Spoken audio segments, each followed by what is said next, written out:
Assalamualaikum warahmatullahi wabarakatuh. Perkenalkan, saya Atil Sipa Zahra dengan NIM 2250 1911088 dari kelompok 1 kelas C. Pada video kali ini saya izin untuk mempresentasikan hasil dari tugas sebelum praktikum dari praktikum farmasi terpadu di modul 5 yang berjudul pelayanan kefarmasian. Untuk soal dari tugas sebelum praktikum pada bab 5 ini ada 6 soal. Soal yang pertama itu pelajari alur atau proses dan formulir terkait pengelolaan sediaan farmasi, Alkes, dan BMHP di sarana pelayanan kefarmasian. Soal nomor 2, pelajari penulisan resep yang benar. Soal nomor 3, pelajari cara melakukan pengkajian resep dan formulir yang terkait. Soal nomor 4, pelajari masalah terkait obat. Soal nomor 5, pelajari soal medikasi dan tata laksananya. Soal nomor 6, pelajari tata laksana penyakit degeneratif, parameter klinik terkait, efek samping yang perlu diperhatikan, dan juga pelajari cara mengisi formulir yang terkait. Langsung saja kita ke jawaban soal nomor 1 mengenai alur atau proses serta formulir terkait pengelolaan sediaan farmasi, Alkes, dan BMHP di sarana pelayanan kefarmasian. Sebelum itu, kita bahas dulu apa sih pengertian dari pelayanan kefarmasian itu. Pelayanan kefarmasian adalah suatu pelayanan langsung dan bertanggung jawab kepada pasien yang juga berkaitan dengan sediaan farmasi, dengan maksud mencapai hasil yang pasti untuk meningkatkan mutu kehidupan pasien. Standar pelayanan kefarmasian di fasilitas pelayanan kefarmasian itu meliputi apotek, di klinik, puskesmas, dan rumah sakit. Biasanya meliputi yang pertama, pengelolaan sediaan farmasi dan bahan medis habis pakai. Yang kedua, pelayanan farmasi klinik. Bagaimana alur atau proses dan formulir terkait pengelolaan sediaan farmasi, Alkes, dan BMHP? Pengelolaan sediaan farmasi, Alkes, dan juga BMHP di sarana pelayanan kefarmasian itu merupakan siklus terstandar untuk menjamin mutu dan juga ketersediaannya. Nah, proses ini biasanya diawali dengan adanya perencanaan kebutuhan berdasarkan data konsumsi atau pola penyakit. Dilanjutkan dengan adanya pengadaan atau pembelian barang melalui jalur resmi seperti PBF. Kemudian setelah barang datang, dilakukan juga proses penerimaan untuk memastikan kesesuaian fisik dengan dokumen seperti adanya pengecekan faktur dan lain-lain. Kemudian, barang disimpan menggunakan metode yang tepat seperti alfabetis, itu dimulai dari huruf A sampai dengan huruf Z diurutkan, suhu, dan juga sistem PEPO atau PIPO. Nah, PEPO atau PIPO ini first expire, first out. Jadi, mana obat yang expire duluan itu ditaruh paling depan, sedangkan yang expirednya masih lama itu di belakang. Nah, kalau FIFO ini first in, first out, mana yang datang duluan, itu berarti dia ditaruh di depan gitu, sebelum didistribusikan atau diserahkan ke pasien. Seluruh siklus ini harus dikendalikan melalui stok opname berkala. Biasanya untuk stok opname ini dilakukan 3 bulan sekali dan juga dicatat mutasinya. Dilaporkan terutama untuk obat golongan tertentu. Biasanya dicek melalui buku defekta atau juga kartu stok. Dan juga diakhiri dengan pemusnahan jika barang rusak ataupun kadaluarsa. Nah, setiap tahapan tersebut ini didukung oleh formulir administrasi yang esensial. Formulir utama meliputi seperti untuk pemesanan itu ada surat pesanan sebagai dasar pengadaan. Untuk surat pesanan ini juga jenisnya berbeda-beda. Untuk narkotika, psikotropika, obat bebas terbatas itu menggunakan surat pesanan yang berbeda-beda. Kemudian ada faktur dari PBF sebagai bukti penerimaan, itu harus dicek dengan kesesuaian barang yang datang. Kemudian kartu stok, tadi sudah disebutkan juga sebagai alat pengendali utama yang mencatat setiap pemasukan dan pengeluaran barang. Kemudian selain itu ada juga resep yang menjadi dasar legal penyerahan obat kepada pasien, sementara berita acara, misalnya berita acara pemusnahan atau stok name, dan laporan seperti pelaporan Signap digunakan sebagai bukti legalitas dan akuntabilitas pengelolaan. Itu harus ada. Kemudian macam-macamnya apa saja sih?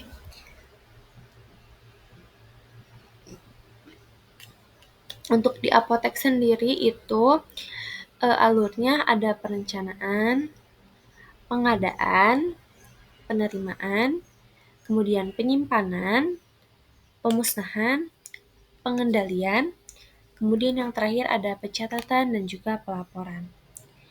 Nah, selanjutnya ada juga puskesmas. Untuk puskesmas ini yang berbedanya ada di permintaan ya. Ada perencanaan seperti tadi apotek, permintaan, penerimaan, penyimpanan, ada juga pendistribusian, pengendalian, pencatatan dan pelaporan, dan pemantauan, dan juga evaluasi. Selanjutnya itu ada di bagian rumah sakit. Nah, untuk bagian rumah sakit ini alurnya itu ada pemilihan, perencanaan kebutuhan, pengadaan, penerimaan, penyimpanan, pendistribusian, pemusnahan dan penarikan, kemudian pengendalian dan administrasi. Kemudian untuk di klinik itu ada pemilihan, perencanaan, pengadaan, penerimaan, penyimpanan, pendistribusian, pemusnahan dan juga penarikan, pengendalian serta administrasi.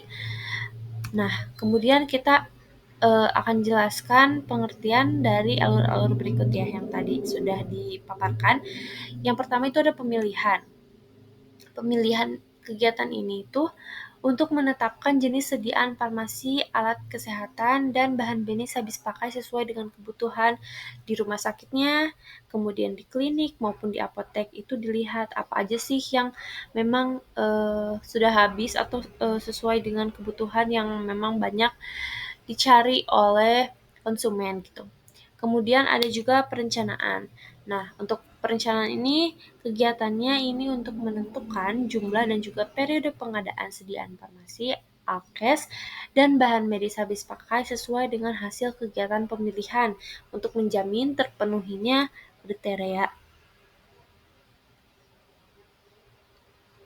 kriteria tepat jenis, tepat jumlah, tepat waktu, dan juga efisien. Kemudian ada pengadaan. Nah, pengadaan ini kegiatan yang dimaksudkan untuk merealisasikan perencanaan dari kebutuhan tersebut yang tadi sudah direncanakan dan sebelumnya sudah dipilih. Setelah pengadaan ada penyimpanan. Nah, untuk penyimpanan ini fungsinya menjamin kualitas dan keamanan sediaan farmasi, alat kesehatan, dan bahan medis habis pakai sesuai dengan persyaratan kefarmasian. Itu meliputi stabilitasnya dan keamanan, sanitasi cahaya, kelembaban, ventilasi, dan penggolongan jenis sediaan farmasi, alat kesehatan, dan bahan medis habis pakai.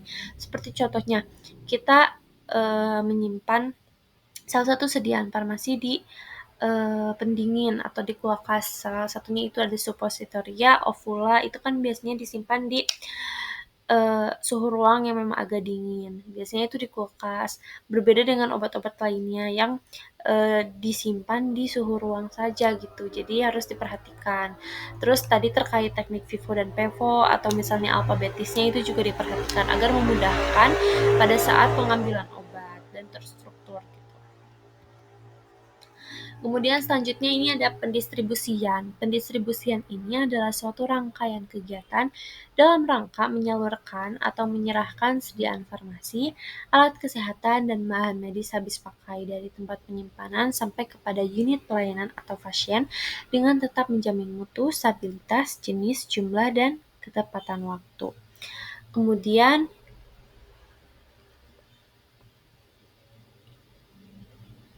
ada penerimaan.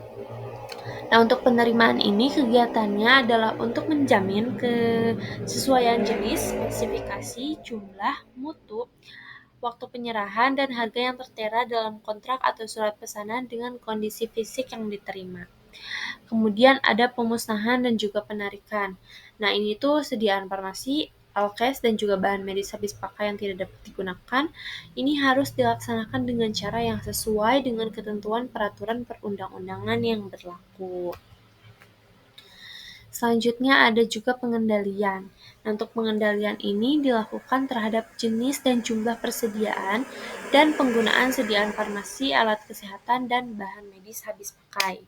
Untuk permintaan, ini adalah kegiatan pengajuan kebutuhan sediaan farmasi, alat kesehatan, dan BMHP dari unit-unit pelayanan di puskesmas seperti poli umum, gigi, KIA, UGM, laboratorium, dan lain-lain kepada instalasi farmasi puskesmas atau pengajuan dari puskesmas ke Dinas Kesehatan Kabupaten atau Kota untuk memenuhi kebutuhan stok.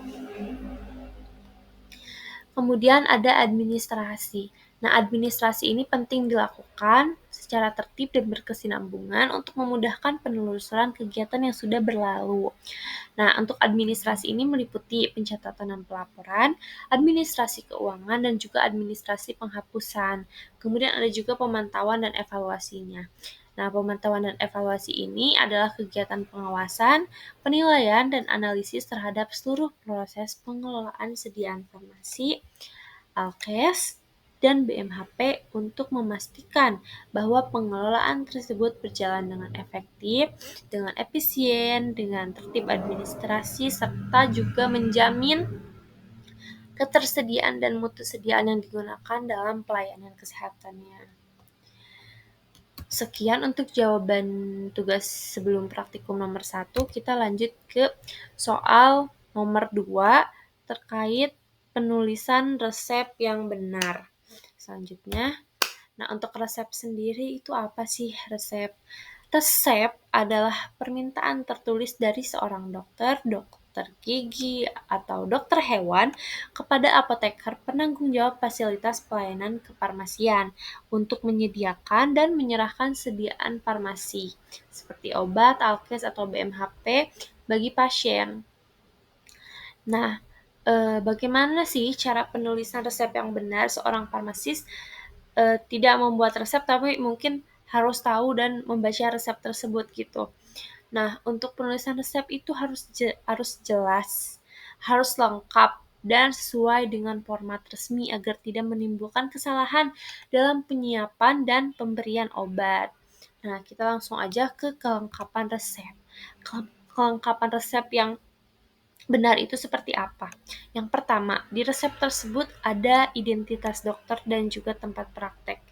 Itu meliputi nama dokternya, nomor SIP, alamat tempat praktiknya, dan juga tanggal resep tersebut ditulis, itu harus ada. Yang kedua, itu identitas pasien. Nah, identitas pasien ini meliputi nama, umur, jenis kelamin, dan juga berat badan khusus untuk anak. Dan ada alamat pasien jika diperlukan.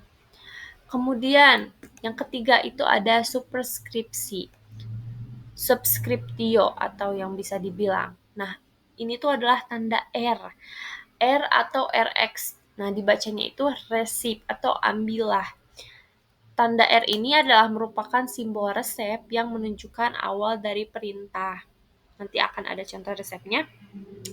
Kemudian ada inskripsi atau formula obat, itu meliputi daftar bahan obatnya, bentuk sediaannya, dosisnya, jumlahnya, serta aturan campuran bila ada.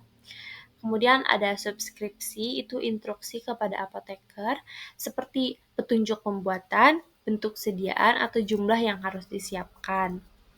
Kemudian yang keenam itu ada signa. Signa ini adalah petunjuk bagi pasien, aturan pakai obat, cara, frekuensi, waktu, dan lama penggunaan obat tersebut itu ditulis jelas pada resep dan mudah dipahami oleh apoteker. Kemudian ada tanda tangan dan nama dokter. Nah, tanda tangan dan nama dokter ini harus ditulis dengan jelas, mencantumkan paraf atau tanda tangan dokter penulis resepnya, seperti itu. Nah, ini untuk contoh resepnya. Ini ada identitas dokternya, ada tanggal resep, kemudian ada tanda R. Nah, kemudian ini ada obatnya, sediaannya berapa.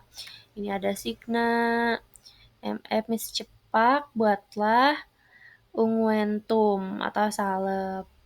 Nih, parapnya ada, ini nama pasien, alamat pasien juga lengkap. Ini adalah salah satu contoh resep yang cukup lengkap gitu. Baik, sekian untuk jawaban dari tugas sebelum praktikum nomor 2. Selanjutnya kita akan lanjutkan ke soal nomor 3 mengenai pengkajian resep dan formulir yang terkait. Nah, pengkajian resep ini atau biasa disebut screening resep adalah suatu kegiatan analisis yang wajib dilakukan oleh tenaga kefarmasian, terutama bagi apoteker sebelum obat disiapkan atau diracik atau diserahkan kepada pasien. Tujuan utama dari pengkajian resep ini adalah untuk memastikan bahwa resep tersebut memenuhi persyaratan legal, sah, aman, tepat guna, dan rasional bagi pasien. Nah, ini merupakan langkah krusial dalam pelayanan farmasi klinik untuk mencegah terjadinya medication error dan mengidentifikasi potensi masalah terkait obat atau biasa disebut drug related problem atau DRP. Nah, bagaimana sih tahapan pengkajian resep? Yang pertama itu ada pengkajian secara administratif. Nah, pengkajian secara administratif ini memeriksa kelengkapan administrasi pada resep. Biasanya yang dicek itu apa? Yang pertama, nama dan alamat pasien. Ada apa tidak? Kemudian umur, jenis kelamin, dan juga berat badan, khusus anak. Itu ada apa tidak? Tanggal resep, ada apa tidak? Nama, nomor SIP, dan juga tanda tangan dokternya. Kemudian nama sarana pelayanan, nama apotek atau kliniknya itu tertera atau tidak pada resep. Kemudian jumlah dan jenis obat ditulis secara lengkap atau tidak. Dan juga tidak ada coretan atau perbaikan yang tidak ditandatangani oleh dokter pada resep tersebut. Selanjutnya ada pengkajian farmasetik. Nah, untuk pengkajian farmasetik ini, itu biasanya menelaah dari aspek kefarmasian dan juga teknis obat yang tertulis di resep. Biasanya yang dicek itu yang pertama, ada bentuk sediaan dan kekuatan dosis sesuai dengan indikasi. Kedua, stabilitas dan kompatibilitas antar obat. Nah, pastikan obatnya tidak saling bereaksi atau rusak bila dicampur. Yang ketiga, dosis dan frekuensi pemberian itu tepat, tidak overdosis atau underdosis. Nah, yang keempat, cara dan lama pemberian sesuai dengan kondisi pasien. Yang kelima, aturan penyimpanan dan bentuk sediaan sesuai kebutuhan pasien. Yang keenam, etiket, kemasan, dan label akan sesuai aturan setelah disiapkan. Seperti itu. Kemudian untuk formulir pengkajian resepnya itu seperti apa? Nah, dalam praktik di apotik atau di rumah sakit itu biasanya apoteker menggunakan formulir khusus untuk mencatat hasil dari pengkajian atau screening resep. Ada beberapa formulir. Yang pertama itu ada formulir dari screening resep atau pengkajian resep yang biasanya berfungsi untuk mencatat hasil dari telaah administratif. Farmasetik dan klinis setiap resep. Kemudian formulir klarifikasi resep yang berfungsi untuk diisi jika apoteker perlu mengonfirmasi ke dokter karena ada ketidaksesuaian seperti dosis, interaksi, dan lain-lain. Yang ketiga itu formulir monitoring efek samping obat atau MESO yang berfungsi untuk mencatat efek samping obat yang ditemukan pada pasien setelah obat digunakan. Yang keempat, itu ada formulir medication error atau kesalahan obat yang berfungsi jika terjadi kesalahan dalam penulisan, peracikan, atau pemberian obat. Itu ada formulir. Kemudian formulir konseling pasien yang berisi hasil wawancara dan juga edukasi pada pasien tentang cara penggunaan obat. Jadi untuk pengkajian resep ini ada beberapa formulir yang memang mengarah ke satu isu gitu di dalam resep tersebut. Nah, ini adalah salah satu contoh formulir dari pengkajian resep. Ini cukup lengkap ya, tertera di dalam formulir tersebut. Mungkin sekian untuk jawaban nomor 3.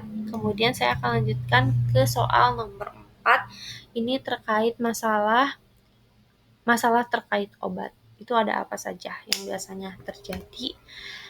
Nah, masalah terkait obat atau MTO atau yang lebih dikenal dengan istilah asingnya tadi sudah disinggung, terkait drug related problems atau DRPs adalah peristiwa atau keadaan yang melibatkan terapi obat yang aktual terjadi atau berpotensi terjadi dan juga dapat mengganggu hasil kesehatan yang diinginkan oleh pasien. Nah, MTO ini merupakan fokus utama dari pelayanan farmasi klinik atau pharmaceutical care, di mana apoteker berperan aktif dalam mengidentifikasi, mencegah, dan menyelesaikan masalah ini untuk menjamin penggunaan obat yang aman, efektif, dan juga rasional. Kemudian ada masalah yang paling umum dan sering ditemukan dalam MTO atau masalah terkait obat atau drug related problems di fasilitas pelayanan kesehatan. Ini biasanya meliputi apa? Yang pertama, biasanya adanya dosis yang tidak tepat. Nah, dosis yang diberikan ini terlalu rendah atau subterapik sehingga tidak efektif atau terlalu tinggi, biasanya toksik, sehingga menyebabkan efek samping yang berlebihan kepada pasien. Kemudian interaksi obat. Nah, untuk interaksi obat ini penggunaan 2 obat atau lebih secara bersamaan ini saling mempengaruhi. Nah, biasanya bisa meningkatkan efek toksik salah satu obat atau malah mengurangi efektivitasnya. Yang ketiga, ini penggunaan obat tanpa indikasi. Pasien menerima obat yang tidak diperlukan untuk kondisi medisnya, misalnya adanya penggunaan antibiotik untuk penyakit virus. Kemudian ada indikasi yang tidak diobati. Nah, pasien memiliki kondisi medis atau gejala yang memerlukan obat seperti adanya nyeri atau kondisi kronis, tetapi tidak diberikan terapi yang sesuai. Seperti itu. Kemudian ada reaksi obat yang merugikan. Nah, biasanya ini terjadi efek samping yang tidak diinginkan, termasuk adanya reaksi alergi yang mungkin dapat membahayakan pasien. Selanjutnya itu ada ketidakpatuhan pasien. Biasanya nih, pasien gagal untuk menggunakan obat sebagai anjuran karena berbagai alasan seperti lupa jadwal, sibuk mungkin menghentikan obat sendiri, terutama biasanya ini ada antibiotik. Nah, antibiotik ini kan harus dihabiskan dan biasanya banyak pasien yang tidak patuh gitu untuk menghabiskan antibiotik ini. Kemudian adanya kesulitan dalam menggunakan sediaan obat, itu banyak terjadi. Kemudian ada pemilihan obat yang tidak tepat. Obat yang dipilih itu biasanya tidak optimal, bukan yang paling efektif, atau memiliki kontraindikasi atau larangan penggunaan untuk kondisi pasien tertentu, misalnya pada pasien hamil, menyusui, atau gangguan ginjal atau hati. Sekian untuk jawaban nomor 4. Selanjutnya kita akan beralih ke soal nomor 5 mengenai swamedikasi dan juga tata laksananya. Oke. Nah, swamedikasi sendiri ini apa sih? Swamedikasi atau pengobatan sendiri adalah tindakan individu untuk mengobati gejala penyakit ringan atau kondisi kesehatan yang dialaminya tanpa menggunakan resep dokter. Jadi langsung datang ke apotek pasien tersebut, konsultasi kepada apoteker. Tetapi menggunakan obat-obatan yang dapat dibeli secara bebas di apotek atau juga toko obat. Nah, swamedikasi yang aman idealnya dilakukan dengan bimbingan apoteker di apotek tersebut. Seperti itu. Nah, tujuan swamedikasi ini apa? Tujuan utama dari swamedikasi bila dilakukan secara bertanggung jawab adalah yang pertama, dia bisa mengatasi gejala ringan secara cepat untuk meredakan keluhan dan gejala yang sifatnya ringan atau akut, seperti sakit kepala, demam, pilek, atau nyeri ringan tanpa harus menunggu dan mengeluarkan biaya untuk konsultasi medis. Kemudian efisiensi waktu dan juga biaya. Nah, untuk ini tuh mengurangi beban sistem pelayanan kesehatan, puskesmas atau rumah sakit dari kasus-kasus ringan serta menghemat waktu dan juga biaya bagi individunya. Kemudian meningkatkan kemampuan penanganan diri. Ini biasanya memberdayakan masyarakat untuk bertanggung jawab atas kesehatan mereka sendiri dalam batas-batas yang aman. Kemudian memanfaatkan pengalaman. Ini menggunakan obat yang sudah terbukti efektif untuk gejala yang sama yang pernah dialami dan didiagnosis sebelumnya. Nah, kemudian ini ada tahapan swamedikasi. Yang pertama, ini melakukan komunikasi awal dengan cara memberi salam pembuka. memperkenalkan diri, menawarkan bantuan, serta meminta izin untuk menggali informasi pasien. Nah, contohnya seperti, "Selamat siang," atau "Assalamualaikum Pak, Bu, perkenalkan saya Zara, farmasis yang bertugas di Apotek Unjani. Ada yang bisa saya bantu?" Seperti itu contoh untuk melakukan komunikasi awal dari swamedikasi. Kemudian yang kedua itu melakukan asesmen pasien. Nah, asesmen ini adalah pengumpulan informasi yang relevan, lengkap, dan juga terstruktur dari aspek pasien. Penyakitnya apa, Bu? Dan obat yang sesuai dengan masalah pasien. Relevan artinya informasi sesuai dengan kondisi dan permasalahan pasien. Lengkap artinya informasi tersebut mencakup aspek pasien, aspek penyakit, dan juga aspek obat. Terstruktur artinya proses penggalian informasi dilakukan secara sistematik sesuai kondisi pasien. Biasanya gunakan prinsip WWHAM atau WHO. Ini obatnya untuk siapa, Bu? What symptom? Ini gejalanya apa, Bu? How long? Sudah berapa lama, Bu, gejala tersebut terjadi? Action. Ini sebelumnya pernah ditangani atau tidak, Bu? Gitu. Dan medicine. Ini biasanya terkait sebelumnya pernah minum obat atau tidak. Gitu. Kemudian yang ketiga ini tahapan swamedikasinya itu menetapkan dan memberikan solusi kebutuhan terapi obat pasien. Nah, penetapan masalah ini dilihat berdasarkan gejala yang dialami atau dikeluhkan oleh pasien. Pemberian solusi kebutuhan pasien meliputi pemilihan terapi yang paling tepat bagi pasien pada kasus swamedikasi.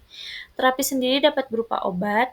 Untuk batasan obat ini ada obat bebas, bebas terbatas, dan daftar obat wajib apotek atau DOA, atau non obat seperti suplemen, kosmetik, atau perubahan gaya hidup. Nah, untuk menetapkan jenis obat yang dibutuhkan itu perlu diperhatikan tadi gejala atau keluhan pasien, kondisi khusus misalnya apakah pasiennya sedang hamil, menyusui, pasiennya bayi, lanjut usia, diabetes mellitus, dan lain-lain. Pengalaman alergi atau reaksi yang tidak diinginkan terhadap obat tertentu. Kemudian nama obat, zat berkhasiatnya, cara pemakaian, efek samping, dan interaksi obat yang dapat dibaca pada etiket atau juga brosur obat. Kemudian pilihlah obat yang sesuai dengan gejala penyakit dan tidak ada interaksi obat dengan obat yang sedang diminum pasien. Yang keempat, itu ada pemberian informasi obat.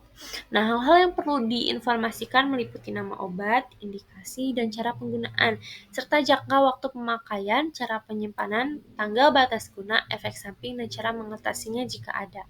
Makanan, minuman, aktivitas yang harus dihindari, dan kepatuhannya juga itu disampaikan pada saat pemberian informasi obat atau PIO.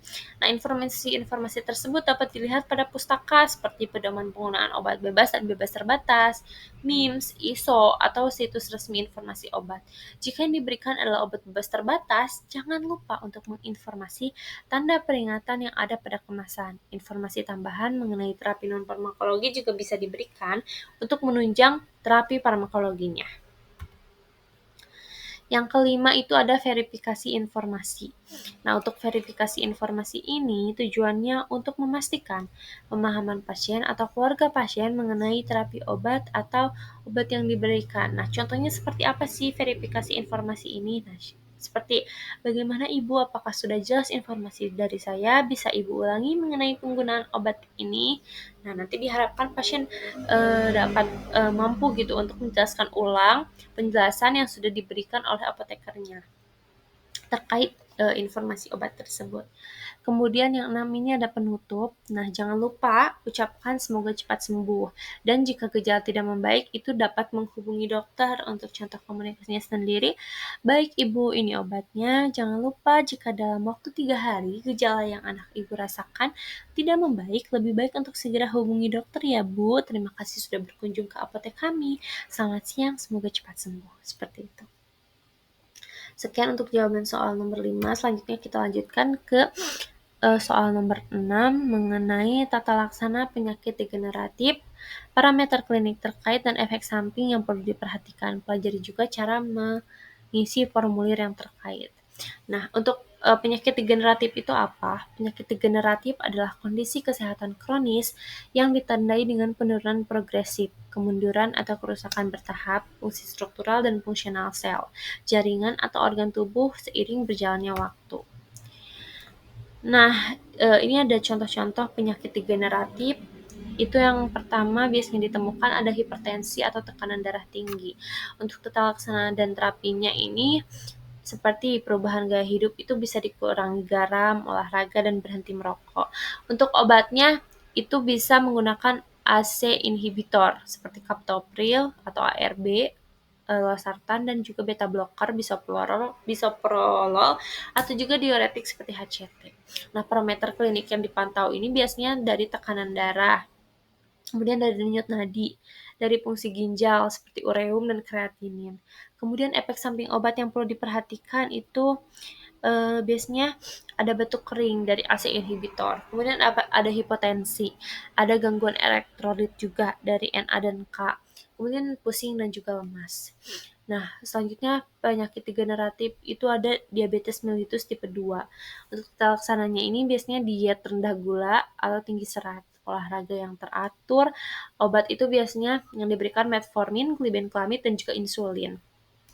Untuk parameter klinik yang dipantau ini gula darah puasanya atau GDP, gula darah 2 jam, postprandial, HbA1c, dan juga fungsi ginjal dan hati.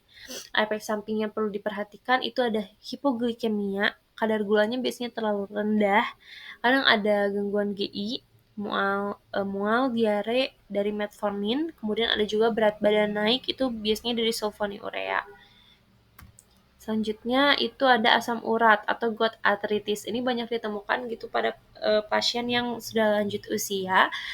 Biasanya hindari makanan tinggi purin seperti jeroan dan juga seafood. Kemudian obat yang diberikan itu bisa allopurinol sebagai pencegah. Colchicine itu serangan akut dan juga Alliance. Untuk parameter klinik yang dipantau ini kadar asam urat serum, kemudian fungsi ginjal seperti ureum dan kreatinin. Untuk efek samping obat yang perlu diperhatikan, itu ada ruam kulit, allopurinol, nyeri perut atau diare, colchicine, dan juga gangguan lambung. Kemudian untuk penyakit degeneratif selanjutnya itu ada penyakit jantung koroner atau PJK. Tata laksana terapinya itu yang pertama bisa dihentikan rokok atau diet rendah lemak. Untuk obatnya sendiri ada aspirin, statin, nitrogliserin, dan juga beta blocker. Untuk parameter klinik yang dipantaunya ini tekanan darah, denyut jantung, profil lipid, fungsi hati, dan juga ginjal. Nah, untuk efek samping obat yang perlu diperhatikan biasanya ada gangguan lambung dari aspirin, pusing atau hipertensi dari nitrat, dan juga mialgia dari statin. Mungkin saya cukupkan untuk jawaban tugas sebelum praktikum nomor 6 atau yang terakhir. Terima kasih. Wassalamualaikum warahmatullahi wabarakatuh. Semoga praktikumnya berjalan dengan lancar. Terima kasih.